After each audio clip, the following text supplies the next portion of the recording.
میلاد النبی کا یہ مہینہ آتا ہے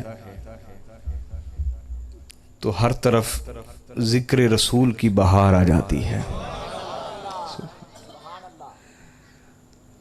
خزاں تو عاشق باقی مہینوں میں بھی نہیں آنے دیتے، ایسا نہیں کہ باقی مہینوں میں ذکر رسول پر خزاں ہی رہتی ہے، اور جس طرح وہ انگریزوں کے ہاں ہے سارا سال ماں کو یاد نہ کیا، سال میں ایک دن مدر ڈے رکھ لیا، سال میں ایک دفعہ ماں کو یاد کر لیا، پورا سال استاد کو یاد نہ کیا، سال میں ایک دن ٹیچر ڈے رکھ لیا، استاد کا دن،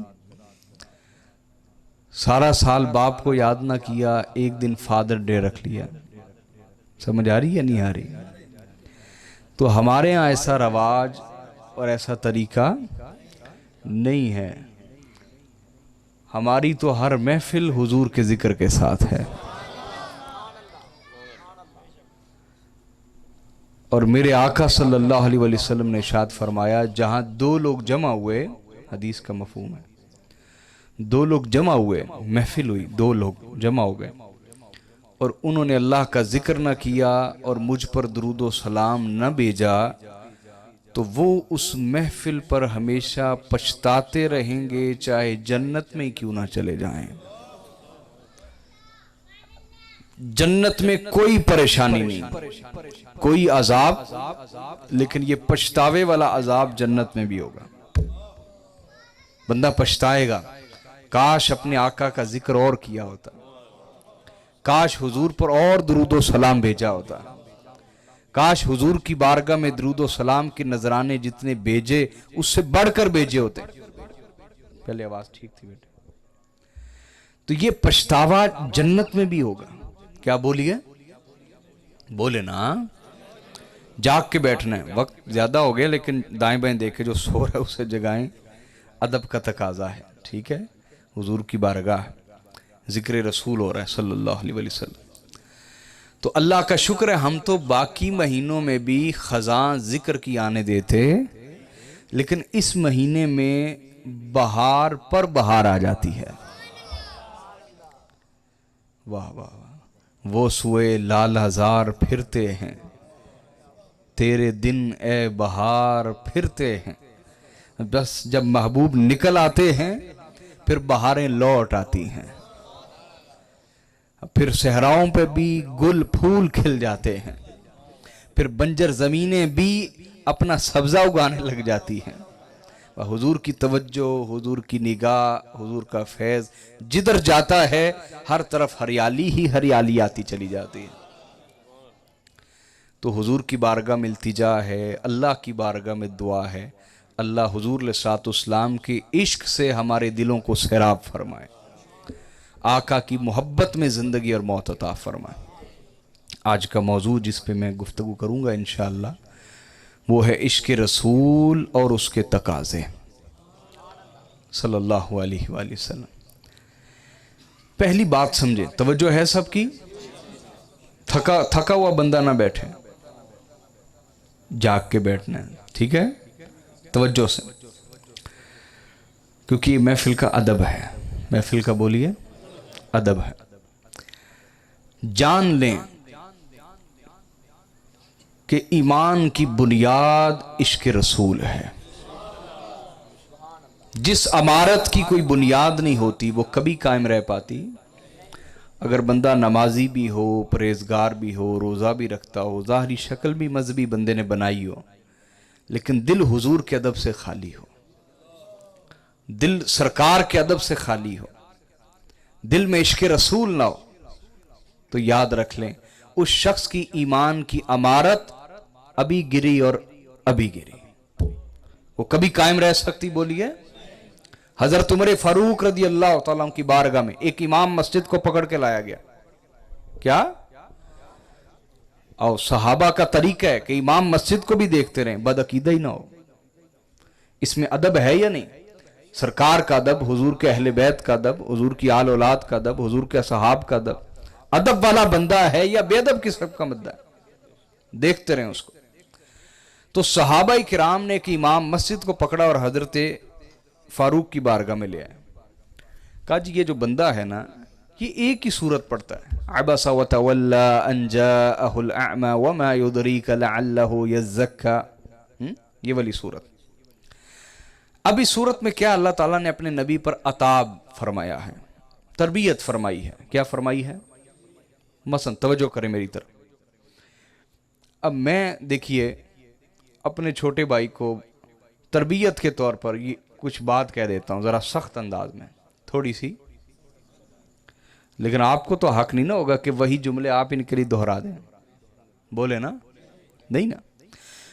اب اللہ پاک نے سختی سے تو کبھی حضور سے کلام فرمایا ہی نہیں، سختی سے تو کبھی کلام فرمایا ہی نہیں، کیونکہ حضور کا دل نازک ہے۔ آقا علیہ الصلوۃ والسلام کا دل، بولیے، آواز پہلے والی ٹھیک تھی، چینج نہ کریں۔ حضور کا دل، بولیے، نازک دل ہے۔ مثلا قرآن پاک کا ایک واقعہ آپ کو بتاتا ہوں، غزوہ تبوک، کیا غزوہ تبوک میں جو منافق نہیں نہ گئے، انہوں نے آ کے آقا علیہ الصلوۃ والسلام سے کہا، حضور ہمارے گھر سَيَقُولُ لَكَ الْمُخَلَّفُونَ مِنَ الْأَعْرَابِ شَغَلَتْنَا أَمْوَالُنَا وَأَهْلُونَا فَاسْتَغْفِرْ لَنَا يَقُولُونَ بِأَلْسِنَتِهِمْ مَا لَيْسَ فِي قُلُوبِهِمْ قُلْ فَمَنْ يَمْلِكُ لَكُمْ مِنَ اللَّهِ شَيْئًا إِنْ أَرَادَ بِكُمْ ضَرًّا أَوْ أَرَادَ بِكُمْ نَفْعًا بَلْ كَانَ اللَّهُ بِمَا تَعْمَلُونَ خَبِيرًا بل ظننتم أن لن ينقلب الرسول والمؤمنون إلى أهليهم أبدا وزين ذلك في قلوبكم وظننتم ظن السوء وكنتم قوما بورا ومن لم يؤمن بالله ورسوله فإنا أعتدنا للكافرين سعيرا۔ یہ اللہ نے سارا مضمون بیان فرمایا، مضمون بیان فرمایا قرآن میں۔ کیا ہوا؟ منافقوں نے کہا حضور ہم جنگ پہ نہیں جا سکتے، کیا عذر ہے؟ سرکار وہ گھر میں دھیان رکھنے والا کوئی نہیں، خیال رکھنے والا کوئی نہیں، ہماری عورتیں اکیلی ہیں، بچے اکیلے ہیں، ہمیں اجازت دے دیں۔ حضور نے فرمایا جاؤ۔ جو آ کے بہانہ لگاتا رہا، حضور فرماتے جاؤ، اجازت ہے۔ کیا؟ اب اللہ پاک نے قرآن پاک میں فرمایا، اے میرے حبیب عفا اللہ عنک لما اذنت لہم، حبیب اللہ آپ کو معاف فرمائے، اللہ آپ سے راضی ہو، آپ نے انہیں کیوں جانے دیا؟ آئے ہائے ہائے، اگر آپ کہتے بھئی اجازت نہیں ہے، اجازت بولیے، آنا انہوں نے پھر بھی نہیں تھا، جنگ کے لیے آنا انہوں نے پھر بھی نہیں تھا۔ اگر آپ کہتے کسی کو اجازت نہیں، کسی کو اجازت، آنا انہوں نے پھر بھی نہیں تھا، سب کے سامنے ننگے ہو جاتے، سب کو پتہ چل جاتا یہ منافق ہیں، دھوکے باز ہیں۔ میرے حبیب اللہ آپ سے راضی ہو، انہیں کیوں جانے دیا؟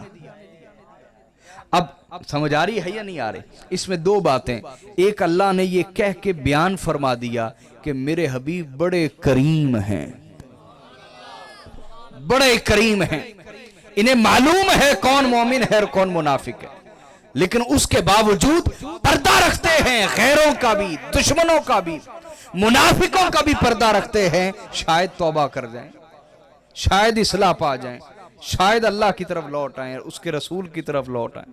سمجھ آ رہی بات یا نہیں؟ پہلا تو نقطہ یہ اس میں موجود ہے۔ دوسرا، مفسرین فرماتے ہیں کہ اللہ تعالیٰ نے ڈائریکٹ حضور سے نہیں پوچھا لما اذنت لہم، میرے نبی ان کو کیوں جانے دیا؟ اللہ نے براہ راست حضور سے یہ کہا۔ مفسرین فرماتے اگر اللہ یوں فرما دیتا تو حضور کا دل مبارک پھٹ جاتا، حضور کا قلب مبارک، قلب اقدس پھٹ جاتا کہ اللہ پاک نے میرے کسی عمل پر اعتراض کیا ہے۔ سمجھ آ رہی یا نہیں آ رہی؟ حضور کا دل پھٹ جاتا، تو چونکہ حضور صلی اللہ علیہ وسلم کے دل کی نرمی کو خدا جانتا ہے، اس لیے پہلے اس نے یہ فرمایا عفا اللہ عنک، اللہ آپ سے راضی ہے حبیب،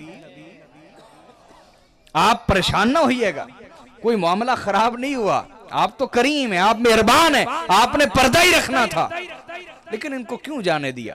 نہ جانے دیا ہوتا سب کے سامنے ننگے ہو جاتے، پتہ چل جاتا یہ منافق ہے۔ سمجھ آ رہی بات یا نہیں آ رہی؟ تو یہ حضور کا دل ہے جو بڑا نرم ہے، کیا بولیے، بڑا نرم دل ہے۔ تو حضرت عمر فاروق، ان کی بارگاہ میں وہ امام مسجد لائے گیا۔ اب وہ کیا کرتا تھا؟ معاملہ یہ ہوا، سورت عباسہ کیسے نازل ہوئی؟ آقا درس دے رہے ہیں تو اتنے میں ایک صحابی ام مکتوم نہ نبینا صحابی تھے اور غالباً ابن ام مکتوم ہیں، ام مکتوم کے بیٹے ہیں وہ، تو ان کی بینائی نہیں تھی، ان کی بولی ہے بینائی نہیں تھی، غالباً یہ وہ ہیں، تو بینائی نہیں تھی۔ اب آقا علیہ الصلوۃ والسلام درس دے رہے ہیں، اس دوران وہ آ گئے، چونکہ بینائی نہیں تھی تو وہ آداب کا خیال نہ رکھ پائے، حضور کی گفتگو کو ٹوکا اور آ کے کہنے لگے یا رسول اللہ مجھے اپنا دین سکھائیں جو آپ اللہ کی طرف سے لے کے آئیں۔ بار بار یہ کہنے لگے مجھے اپنا دین سکھائیں، مجھے اللہ کا دین سکھائیں۔ حضور کی بات بھی ٹوک دی، محفل کا ماحول بھی تھوڑا سا ڈسٹرب ہو گیا، سمجھ آ رہی ہے نہیں؟ اب آقا علیہ السلام نے بالکل انہیں ڈانٹا نہیں، حضور نے ڈانٹا، لیکن محفل کا ایک ماحول ڈسٹرب ہونے کی وجہ سے آقا علیہ الصلوۃ والسلام کے مبارک چہرے پر کچھ ناراضگی کے اثرات آ گئے، کچھ ناراضگی کے، کہ حضور درس دے رہے تھے کن کو؟ جو مکہ کے بڑے بڑے سردار تھے، دولت مند لوگ تھے، حضور کی توقع تھی کہ ان میں سے کوئی اگر مسلمان ہو گیا تو اسلام کو زیادہ فائدہ ملے گا، سمجھ آ رہی یا نہیں؟ بولیے۔ اب جب اس صحابی نے آ کے ماحول تھوڑا سا ڈسٹرب کیا تو آقا علیہ الصلوۃ والسلام نے ڈانٹا نہیں، بس چہرے پہ ناراضگی کے اثرات آئے، چہرے پر ناراضگی کے اثرات آئے، تو اللہ تعالیٰ نے یہ سورت نازل فرمائی کہ میرے حبیب آپ کے چہرے پر ناراضگی کیوں آئی اور آپ نے اس عاشق سے چہرہ کیوں پھیر لیا؟ میرے حبیب یہ جن پر آپ محنت کر رہے تھے ان بدبختوں میں سے کسی نے آپ کا نہیں بننا، ان میں سے کوئی ایمان نہیں لائے گا، ان میں سے کوئی ایمان، ان کو آپ کی نگاہ کی قدر نہیں ہے، لیکن وہ جو عاشق آیا تھا اسے آپ کی نگاہ کی قدر تھی۔ میرے حبیب اگر آپ نے چہرہ نہ پھیرا ہوتا اور اس پر ایک توجہ والی نگاہ ڈالتی ہوتی، آپ کا کیا جانا تھا؟ اس کا باطن پاک ہو جانا تھا۔ حضور آپ کا کیا جانا تھا؟ اس کا اندر روشن ہو جانا تھا، دل پاک ہو جانا تھا، یہ زک کا تزکیہ ہو جانا تھا۔ اب یہ والی آیات وہ امام مسجد پڑھتا تھا ہر رکعت میں، تو حضرت عمر کے پاس اس کو پکڑ کے لایا گیا، آپ نے فرمایا کیا معاملہ ہے؟ اس نے کہا جی یہی آیتیں پڑھتا ہے اور کوئی قرآن کا حصہ پڑھتا نہیں ہے جس میں اللہ نے حضور کی شانیں اور عظمتیں اور مقام والی آیتیں جو ہیں، یہاں تربیت ہو رہی نا، اللہ اپنے حبیب کا معلم بھی ہے، استاد بھی ہے، مربی بھی ہے، تربیت کرنے والا بھی ہے، پھر وہ رب بھی ہے، وہ جس انداز سے بھی بات کرے اس کو حق ہے۔ بات سمجھ آئی کہ نہیں؟ بندوں کو حق نہیں۔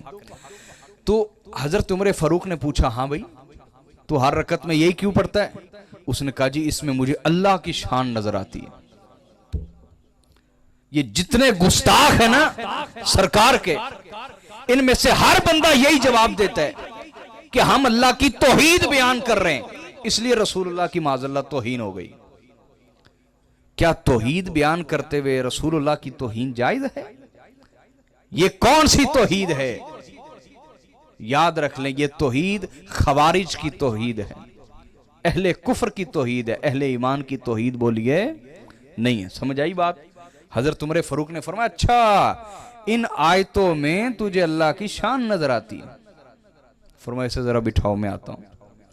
اندر گئے اپنی تلوار لے کے آئے اور تلوار کی نوک سے نا اس نے پگڑی پہنی ہوئی تھی، ایسے تلوار کی نوک سے اس کی پگڑی کے اوپر مارا نا، پگڑی نیچے گر گئی، سر پہ 2-4 بال تھے باقی گنجا تھا۔ آپ نے فرمایا اگر تو سارا گنجا ہوتا میں تیری گردن کاٹ دیتا، چونکہ یہ خارجیوں کی علامت ہے کہ ان کے سر منڈے ہوئے ہوں گے، سر بولیے سر منڈے ہوئے ہوں گے۔ حضرت عمر فاروق نے فرمایا آئندہ اس حرکت سے باز رہنا، اگر تیرا سر منڈا ہوا ہوتا میں تیری گردن کاٹ دیتا۔ تو حضرت عمر فاروق نے بتا دیا کہ وہ بندہ نماز پڑھتا نہیں پڑھاتا تھا، لیکن دل میں ادب رسول اس طرح نہیں تھا جس طرح ہونا چاہیے، تو آپ نے اس کو سزا دی اور اسے بے عزت کیا سب کے سامنے۔ تو میں حاضرین یاد رکھ لیں ہمارے ایمان کی بنیاد کیا ہے؟ عشق رسول، بولیے عشق رسول صلی اللہ علیہ وسلم۔